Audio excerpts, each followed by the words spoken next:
అందరికీ నమస్కారం అండి.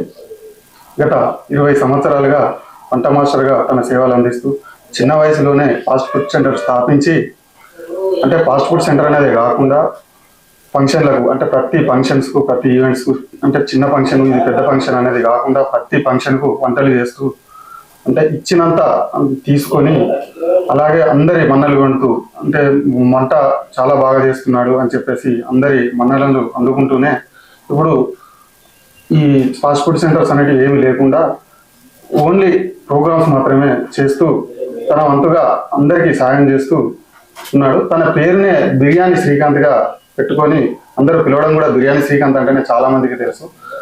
ఈరోజు తను మనతో ఉన్నారు. అంటే ఈ వంటలు చేసే కార్యక్రమంలో ఎలాంటి బాధలు అనుభవిస్తూ ఉన్నారు, ఎలాంటి కష్టాలు ఉంటాయి అనే విషయాలు మనం తనని అడిగి పూర్తి సమాచారం మనం తెలుసుకునే ప్రయత్నం చేద్దాం. నమస్కారం అండి. నమస్తే సురేష్ గారు. మీరు ఎన్ని సంవత్సరాలుగా ఈ వంట ప్రోగ్రామ్స్ చేస్తారు? గత 20 సంవత్సరాల నుంచి నేను ఈ ఫీల్డ్లో ఉన్నా. ఫాస్ట్ ఫుడ్ సెంటర్ నుంచి నా గమనాన్ని స్టార్ట్ చేసినాం. ఫస్ట్ స్టార్ట్ అవ్వడమే ఫాస్ట్ ఫుడ్ సెంటర్తోనే. 10 రూపాయలు ఫ్రైడ్ రైస్ ఆ స్టేజ్లో స్టార్ట్ చేసిన. అంటే మీరు చదువుకున్నప్పుడు మాత్రం డిగ్రీ వరకు చదువుకున్నారని చెప్పి? నేను మైక్రోబయాలజీ గవర్నమెంట్ డిగ్రీ కాలేజ్ గోదావరిలో చేసిన. మా మిత్రులు కూడా ఇప్పుడు ఆల్రెడీ ఎంఎస్సీ వాళ్ళంతా అదే ఫీల్డ్లో ఉన్నారు. కానీ ప్రస్తుతానికైతే నాకు ఫుడ్ మీద ఇంట్రెస్ట్ ఉండడం వల్ల ఇటు డైవర్ట్ అయిపోయినా. అంటే అంటే డిగ్రీ చదువుకుని చాలా జాబ్స్ ఉన్నాయి చేద్దాం అనుకున్నప్పుడు, కాకపోతే ఈ వంట మాస్టర్ కావాలనే ఆలోచన ఎందుకు వచ్చింది? ఆలోచన ఏం లేదు, ఒకరికి కడుపు నిండా భోజనం పెట్టడంలో ఉన్న తృప్తి నాకు దేంట్లో దొరకదని అనిపించింది కాబట్టి ఆ ఫీల్డ్లోకి వెళ్ళిపోయినా. ఇంకోటి ఫస్ట్ ఆఫ్ ఆల్ ఏంటంటే నాకు ఫుడ్ మీద ఇంట్రెస్ట్ ఎక్కువ ఉండే, కొంచెం భోజన ప్రియులు ఉండే ఫస్ట్. అట్లా దాన్ని మొబిలైట్ చేయడం, వంట మీద ఇంట్రెస్ట్ పడడం అట్లా జరిగింది. ఈ బిర్యానీ శ్రీకాంత్ అనే పేరు ఎందుకు వచ్చింది? వాస్తవానికి నేను first fast food centre start చేసినప్పుడు Sky Moon fast food centre అని ఉండే. అయితే ఎవరు వచ్చినా కూడా తర్వాత శ్రీకాంత్ షాప్ కాడికి వచ్చినాం. తర్వాత బిర్యానీ సెంటర్ ఓపెన్ చేసిన. తర్వాత శ్రీకాంత్ బిర్యానీ షాప్ కాడ ఉన్నాం. శ్రీకాంత్ బిర్యానీ షాప్ కాడ ఉన్నాను. ఇక అట్లా కంటిన్యూ శ్రీకాంత్ బిర్యానీ వల్ల ఆ బోర్డు తీసేసి శ్రీకాంత్ బిర్యానీ పైన పెట్టిన. అందరు కూడా ఫీడ్ చేసుకోవడం శ్రీకాంత్ బిర్యానీ అని ఫీడ్ చేసుకున్నారు. ఓన్లీ వంటలు వండడం మాత్రమేనా, లేదు ఈవెంట్స్ అంటే మొత్తం మీద వేసుకుని ఈవెంట్స్ కూడా సర్వీస్ మొత్తం చేస్తూనే ఉంటా. ఒకరు నన్ను కాంటాక్ట్ అయితే ఆ పెళ్లి కావాల్సిన మండపం కానీ, మంగళ స్నానం కానీ, తర్వాత దానికన్నా ఫుడ్ కానీ, బ్యాండ్ కానీ, డీజే కానీ, ప్రతి బస్సు కానీ, ట్రావెల్స్ కానీ ప్రతి ఒక్కటి నన్ను కలిస్తే వాళ్ళ ఇంట్లో పెళ్లి అయిపోతుంది నన్ను ఒక్కరిని కలిస్తే.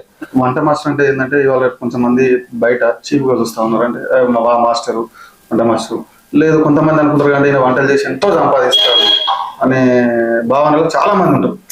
తెలుసో లేకపోతే తెలియక ఇట్లాంటి భావనలో చాలా మంది ఉంటారు. మీ ఒపీనియన్ ఏంది వంట మీద మొత్తం ఓవరాల్ గా?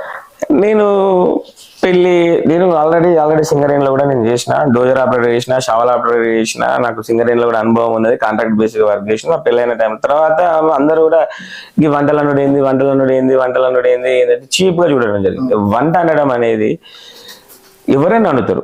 మన అమ్మమ్మలు మన చిన్నప్పటి నుంచి ఎంతో మంది వండుతారు. తింటలేమా, నేను ఒక్కరినే ఇలా వంట మాస్టర్ కాదు కదా, ఎంతో మంది నాకన్నా ముందు ఉన్నారు. ఇప్పుడు నడిచేటోళ్ళు ఉన్నారు, నడిచే వాళ్ళు ఉన్నారు, కచ్చేటోళ్ళు కూడా ఉన్నారు. ఇప్పుడు వాళ్ళని చెఫ్ అంటారు. కొత్తగా ఇప్పుడు కోర్సులు వచ్చినాయి, దానికి హోటల్ మేనేజ్మెంట్ అని సంథింగ్ కోర్సులలో పెట్టేసి వాళ్ళు చేస్తారు. లాక్స్ ఆఫ్ అమౌంట్ వాళ్ళకు ఉన్నాయి. మేము ఇక్కడ చేయడం జస్ట్ 5,000, 6,000, 10,000 మేము వంట వండుతాం, ఒక భోజనాన్ని చేసి పెడతాం. కాకపోతే ఏంటంటే వాళ్ళు చేయడానికి మేము చేయడానికి బాగా తేడా ఉంటుంది అన్నట్టు. కొంచెం వరకు రిస్క్. మన ఇంట్లో అమ్మ వాళ్ళు కూడా పురాతనం చేసుకుంటే నడుస్తారు, నేను కాదంటలేను. కాకపోతే ఏంటంటే చీప్గా చూడడం. అంటే వంట మనిషి అని అంటే ఏదో చిన్నతనంగా ఫీల్ అవుతారు. మా ఇంట్లో కూడా మా మిస్సెస్ కానీ, మా పిల్లలు కానీ, మీ డాడీ ఏం చేస్తాడు స్కూల్లో అడుగుతారు. అంటే మా డాడీ వంట మాస్టర్. అయ్యో డాడీ వంట మాస్టరా అని చిన్నతనంగా చూస్తారు. అప్పుడు నాకు అది చెప్పురా నాయన, ఏం కాదు చెప్పు, వంట మాస్టర్ అంటే ఏమవుతారా, మనం 10 మందికి పెడుతున్నాం రా, పెట్టాలి. ఏంటంటే వండడం గొప్పతనం కాదు, రుచికరంగా భోజనం పెట్టడం గొప్ప. అది నేర్చుకున్నా నేను. నాతో పాటుగా వాళ్ళు ఉండే కష్టాలు ఏంటంటే 1,000 మంది ఒక ఫంక్షన్కి వస్తాం. ఒక్కరిని సాటిస్ఫైడ్ ఏం చేయడం కాదు, 1000 మందిని సాటిస్ఫై చేయాలని. అంటే నా బుద్ధి, నా ముక్కు, నా చెవు, నా నాలుక ప్రతిది కూడా సెన్స్ అనేది యూజ్ చేసి మాత్రమే అండుతా. మళ్ళీ తర్వాత దాన్ని అపీరియన్స్ చేయాలంటే వచ్చిన ప్రతి వాళ్ళని, కస్టమర్ కానీ, వాళ్ళు ఎవరు ఇచ్చిన వాళ్ళ చుట్టాలు కానీ, ఇంట్లో బయట అందరికీ కూడా సమానంగా వాళ్ళందరికీ వండి సఫిషియెంట్ చేయడం నాకు చాలా తృప్తిగా అనిపించింది కాబట్టి ఈ ఫీల్డ్ తోనే అయిపోయినా. సరే దీంట్లో సంపాదన గురించి మీరు అన్నా కూడా సంపాదన అనేది ఫస్ట్ ఆఫ్ ఆల్ పక్క పెట్టండి. అక్కడ వాళ్ళు అరే ఇవ్వడం నిండు మస్తా నిండు మంచిగా చేసిండు మంచిగా ఉన్నాయి భోజనాలు అంటే చూసినావా, అది నాకు కడుపు నింపుతుంది చాలు. నా వరకు నాకు వచ్చిన కాడికి అది ఎంత వచ్చినా కూడా నాకు సాటిస్ఫై. వాస్తవానికి ఏంటంటే ఇప్పుడున్న పరిస్థితులలో ఏంటంటే లక్షలు పెండి చేసినావా, లక్షలు ఖర్చు పెట్టినావా అనేది కాకుండా వంట అనేది మంచిగా ఉన్నప్పుడు మాత్రమే ఒక ప్రోగ్రామ్ అనేది సక్సెస్ఫుల్ అయితే అయితే ఈ వంట అనేది బాగుండాలి అనే క్రమంలో సరే మనం మసాలాలు కానీ లేకపోతే మీరు రకరకాల ఇంగ్రీడియంట్స్ వాడుతూ ఉంటారు.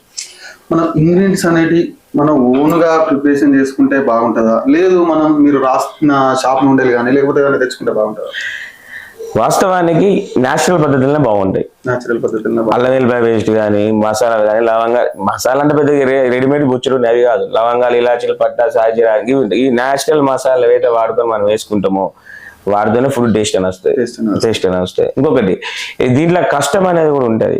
మీకు చెప్పాల్సింది ఏంటంటే ఒకటి, ఇప్పుడు ఈ రోజు పెళ్లి అంటే 11 గంటలకు ముహూర్తము, 10:30కు 12 గంటలకు ముహూర్తం ఉంటుంది. కానీ భోజనాలు అయితే 1 గంటకు మాత్రమే పెట్టాలి.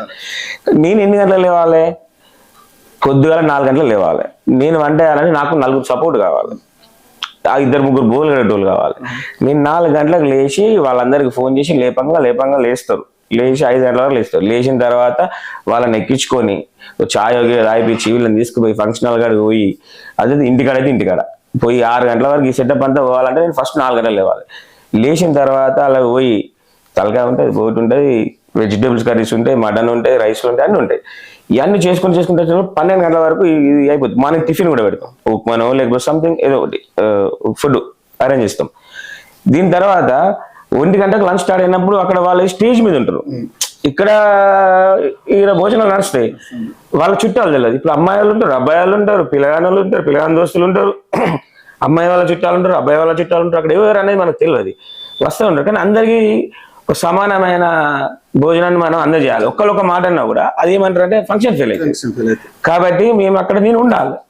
అండినాక 12 గంటలకు అండినా వెళ్ళిపోతాను నడవదు కదా. మళ్ళీ 4 గంటలు సాయంత్రం 5 గంటల వరకు ఉండి వాళ్ళ దోస్తులు వాళ్ళు, వీళ్ళ దోస్తులు వాళ్ళు, వీళ్ళ బాయ్ వాళ్ళు, లేకపోతే ఇలా స్టాఫ్ వాళ్ళు, ఆఫీస్ వర్కర్స్ ఎవరు, మెయిన్ ఎన్కాస్ట్ వాళ్ళు ఉంటారు, పిల్లగాని దోస్తులు వీళ్ళందరూ సఫిషియెంట్గా పెట్టాలి. లాస్ట్ వీళ్ళు ఫోటోషూట్ చేసుకొని 4 గంటలకు స్టేజ్ దిగినప్పుడు మళ్ళీ వీళ్ళకు లైన్ పెట్టి ఉన్న వాళ్ళందరినీ పిలిచి మళ్ళీ ఒక మెయిన్ టేబుల్ వేసి మళ్ళీ పెట్టి ఏం మిగిలినా ఏం తిన్నా ఫస్ట్ తీసి పక్కన పెట్టి వీళ్ళందరికీ సఫిషియెంట్గా మళ్ళీ భోజనం పెడితేనే ఫంక్షన్ సాటిస్ఫై అవుతుంది. అప్పటిదాకా అంటే దాదాపు 4 గంటలకు నేను లేచినంటే మళ్ళీ ఇదంతా సరిదిపోయిన మిగిలిన మళ్ళీ ఇంట్లోకి వీళ్ళకి మళ్ళీ క్యాన్లలో గిన్నెలను పంపించి మళ్ళీ పెట్టి పంపించాలి. అంటే ఆల్మోస్ట్ 6 o'clock దాకా అక్కడ వెయిట్ చేయాలి. తర్వాత వీళ్ళకి పేమెంట్ ఇచ్చుడు, వాళ్ళని అడుక్కోవడం, వాళ్ళు బిజీలోనే ఉంటారు. రేపు ఇస్తాంటారు, ఎల్లుండి ఇస్తాంటారు, నేను వీళ్ళని అడ్జస్ట్ చేసుకోవాలి, పంపేయాలా, రావాలి. ఇంత బర్డెన్ ఉంటుంది. ఒకటి వంట అంటే ఒక వంటే కాదు, వంటతో కూడుకున్నది ఇంత వర్క్ ఉంటుంది అన్నట్టు. దీన్ని మనం ఎంత పరంగా అయితే అంత పరంగా చేయాలి.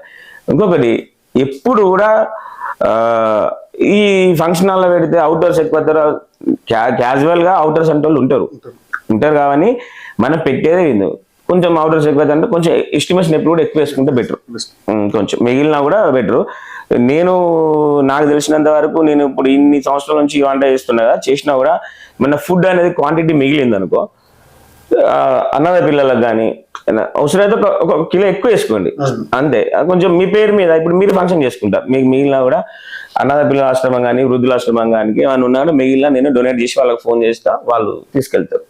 ఇప్పుడు ఈ కాలంలో ఉన్న సామాన్ల రేట్ల ప్రకారం కానీ లేకపోతే మన వర్కర్స్ ప్రకారంగా కానీ ఒక మామూలు అంటే సామాన్యమైన పెళ్లి చేయాలంటే ఎంత వరకు ఖర్చు వస్తుంది? అంటే మనము దాన్ని పెట్టుకున్న ఫుడ్ మెనూ ప్రకారం మనకు ఉంటుంది. కూరగాయల పోయినా అంటే తక్కువలో అయిపోతుంది. ఇప్పుడున్న కూరగాయ రేట్లకు అది కూడా ఆల్మోస్ట్ మటన్ చికెన్ తో ఈక్వల్ ఉంది. నేనేం చెప్తున్నా అంటే ఒక్క పెళ్లి చేసుకోవాలంటే అంటే ఫంక్షనల్ కాకుండా ఇంటికాడ ఒక అమ్మాయి పెళ్లి చేయాలంటే ఒక 500-600 మందిని సాటిస్ఫై చేయాలంటే 1,50,000 నుంచి 2 లక్షల రూపాయలల్లా ఆ అమ్మాయిని ఒడ్డెక్కియచ్చు.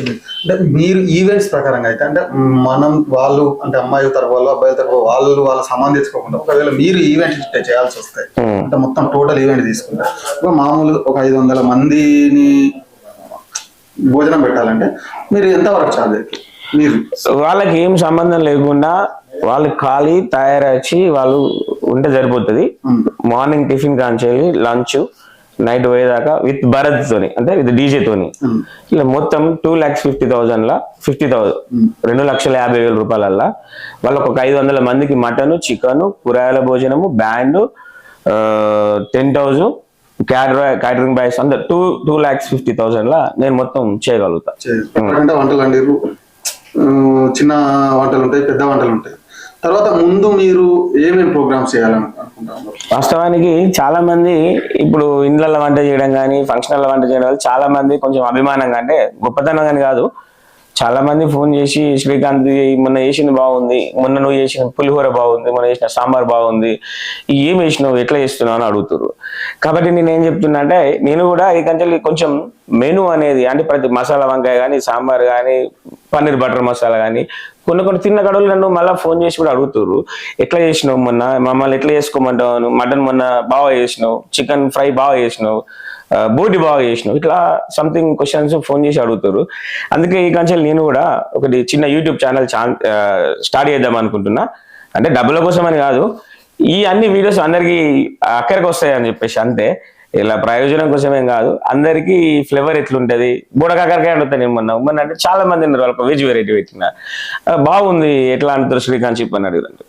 మంచి సరే మీకోసం ఈ కంచెలు అందుకే ఒక చిన్న యూట్యూబ్ ఛానల్ ఓపెన్ చేసి దాంట్లో వీడియోస్ అప్లోడ్ చేద్దాం అనుకుంటున్నా. మీరు లైక్ చేయండి. అలాగే మన కోసం రైతు అనే ఒక ఛానల్ ఉంది యూట్యూబ్. అన్న ఇవాళ దాకా నన్ను ఇంటర్వ్యూ చేసిన అన్న సురేష్ అన్నని ఇంటర్వ్యూ చేసిండు ఈరోజు.